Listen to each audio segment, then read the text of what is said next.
But beyond that, there are many types, and some are clearly not grays. I would say the second most common is just your plain old human-looking figure. And are we talking Nordics, or are we talking just something separate from what are traditionally termed the Nordics?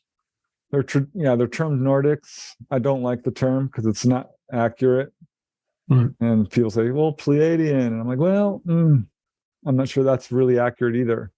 So I personally just call them human looking because they are essentially human in their appearance. But again, here's the same variations that we have on our own planet. I talked to a Native American, Stan Hughes, who had an object land right in front of him. He's had a number of encounters, but he had object land in front of him while driving along the base of Thunder Mountain in Idaho, I think near the Panhandle. And his car stopped. This thing comes down. It's a huge silver sphere, and out steps a so-called Nordic. The reason I don't like the Nordic term because this guy was not Nordic in appearance. He was human-looking, but Dan Hughes described him as having dark skin. And I'm like, well, how dark? He looked Iranian to me, Middle Eastern. And he had long, shoulder-length dark hair, very dark eyes. Like, Preston, this was an extremely handsome man. I'm married. He's like, but this man was very good looking. Kind of went on about that. So that was kind of, funny. And he described it as wearing blue boots, I think, or silver boots and a blue jumpsuit. I'd have to look that up to be certain. But I was pretty certain that's what he described. Very muscular, which is very much in line with what people report. There's another gentleman I interviewed, Michael Carter, who I'm sure isn't, pulling my leg. He's a reverend. He is a really good man. He was a social worker who was commended by President Clinton for his work against racism. He's African American in descent, ancestry. At any rate, he had an experience. He's seen grays. He's been taken on board. He's had missing time. But he had an experience where he woke up and there was these Nordic guys, I guess you'd call them. And in his case, they were Nordic, blonde-haired, blue-eyed, a male and a female, 6.5 feet tall. And as many people describe, almost genetically perfect looking, very beautiful, very strong, wearing jumpsuits. And they sent a beam of light to him and healed him of a blood clot in his leg, which he was being treated for. That morning he woke up, his leg was no longer swollen. He went to the doctor. It was a big deal. The doctor freaked out. It's a good case. But, pertinent here is he described these figures that we call Nordics. Another gentleman I interviewed who only allowed his first name to be used, Don, he had an experience at Leo Carrillo Beach in Malibu, where he saw what he described as Mesoamerican looking people, a group of them, 5 or 10, well, closer to 10, all very similar looking, so similar they could have been twins or brothers and sisters. That's another thing we see quite often when people see what we would call these Nordics. So they were 5 feet tall, had, sort of light brown skin, very short hair, and the men and the women all looked very similar and didn't speak. It was a long, involved encounter, but they were wearing blue jogging type suits, he said, is how they kind of looked to him. And he's also a lifelong contactee. These are some of the accounts that I personally, interviewed people. And so this is the second most common type that people describe in my files. I think that's borne out by people like Barbara Lamb or John Mack, or maybe not David Jacobs so much, who's really focused on grays, or Bud Hopkins, but people who have interviewed a wide variety of contactees, I think, will end up getting a huge variety of humanoids. And what percentage is that roughly in your files? I haven't done a strict statistical analysis, but I'd say it's a good 10%, and it's getting higher because I'm hearing more and more of these. There was somewhat of a suppression of these types of reports because of the contactee era of the 1950s. Received a lot of skepticism and was almost pushed underground. People thought it ended. No, it did not. People were still seeing friendly, human-looking ETs, but the reports of grays really came hard and fast in the late 1980s. And really earlier than that, but became very popular due to the phenomenal success of Willie Strieber's book Communion, Bud Hopkins' book Intruders, and Missing Time. So a lot of people started reporting these. But yeah, human looking is very common. Travis Walton is a good example. He saw grays and what we would call Nordics and described them the same way.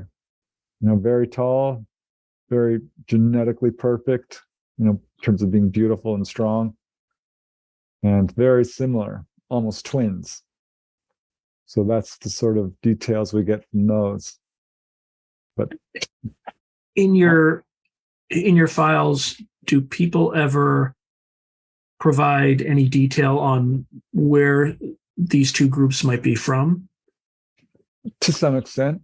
Yep. Dolly has been told flat out that they are from the Orion constellation. She can point to this specific star, which I talk about in the book. It's one of the stars below the actual Orion's belt. But Orion comes up quite a bit in a number of cases. The Betty and Barney Hill case, she asked them where you're from, and they kind of avoided the question. But Marjorie Fish drew a star map that Betty recalled under hypnosis and pinpointed Zeta Reticula.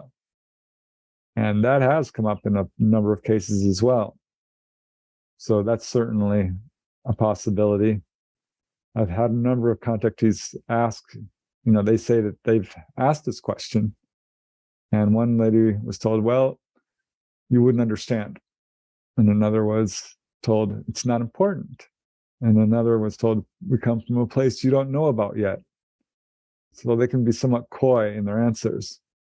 And for that matter, some have said what I think are misleading statements in terms of like we come from Mars or Venus or what have you. So I think there's some reluctance on the part of the ETs to reveal their exact whereabouts, perhaps, or likely due to the fact that we are a fairly violent species who does have a hold of some of this technology and could present a danger to them. I don't know.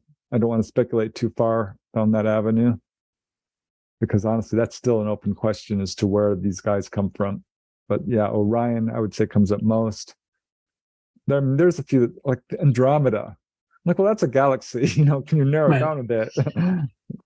Which I don't think is super helpful. And there's all kinds of speculation, like, are these time travelers from our future? Is it us from the future?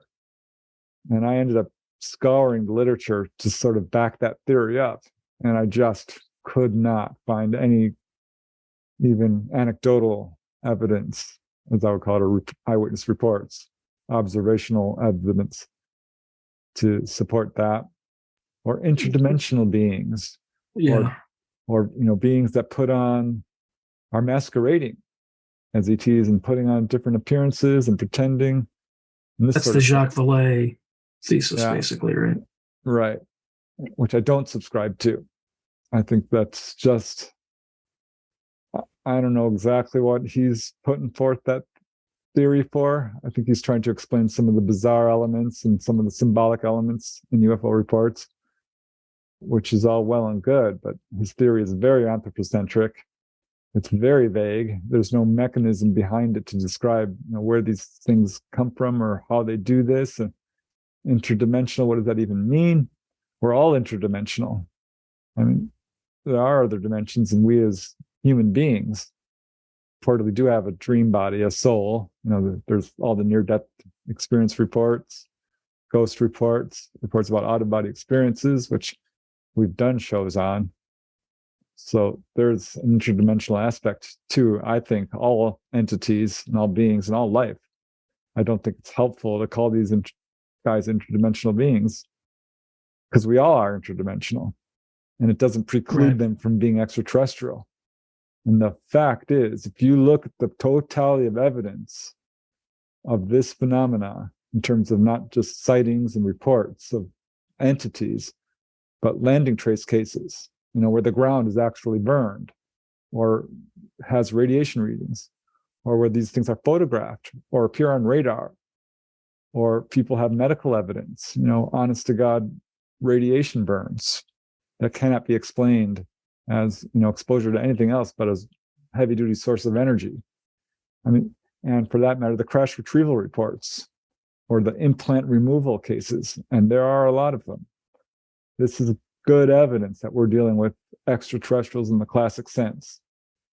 I think my point is that if you look at the totality of evidence, it's the best theory which fits most of the evidence. And it's extremely logical, because here we are on Earth. We know we're biological beings on a planet. I think that's pretty conclusive. It makes perfect sense that there would be others out there, given how many star systems there are, and that people are seeing what look like craft with beings with legs and a head and arms and wearing clothes. So I don't know. It's not conclusive, but I think at this point we know what we're dealing with. We're dealing with beings from other star systems. Where exactly? That's still an open question. And I know I've asked you this many times, but what are the possible reasons for why they just don't come out and reveal themselves, right? Well, I'll just give you a list maybe, but one could be some sort of, much like Star Trek, like a prime directive that prevents them from doing such a thing. Another could be they have some agreement with the US government. Another could be that we're like ants to them. I don't think it's that, but given the research that you've done, do you have any inkling as to which direction it might be? It could be a fourth option that I didn't even suggest. Yeah. Well, it's not pure speculation to say that there is something of a prime directive in terms of non-interference, because this is what contactees have been told, that no, we can't upset your society.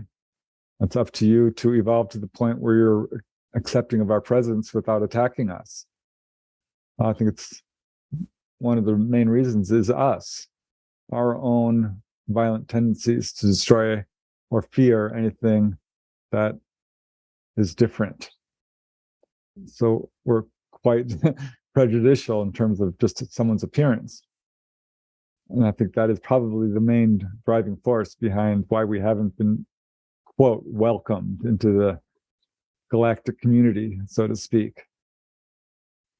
There is an active cover-up as well that could play a powerful role, because there's not more than just rumors. There's reports of open official contact in terms of ETs meeting with government officials. I'll point to the Eisenhower meeting at Edwards Air Force Base in 1954, which, if you look into it, has got a surprising amount of corroboration to it. And in short, that's where supposedly or allegedly human-looking ETs contacted Eisenhower and other groups high in the military-industrial complex and pushed for open official contact. And we said, no, we don't want to do that. We want your technology. And they said, no, you need to stop messing around with nuclear power. You're endangering not only yourselves, but other areas you're not even aware of. So that could be one of the reasons we're not having open official contact, is because our governments don't want it or are trying to prevent it. I don't know. I hate to speculate in this field. The fact is we're not having open official contact. And we've had heavy duty displays, like the 1952, or was it 54, flyover of Washington, D.C. Yeah, 54. And where people are like, why don't they land on the White House lawn? Well, they practically did. Yeah. They were caught on radar. They were seen by pilots, air traffic controllers, people on the ground, photographed. This was very widely viewed. This was what UFO researchers call a display. They were showing themselves on purpose. They are to an extent, already, announcing their presence.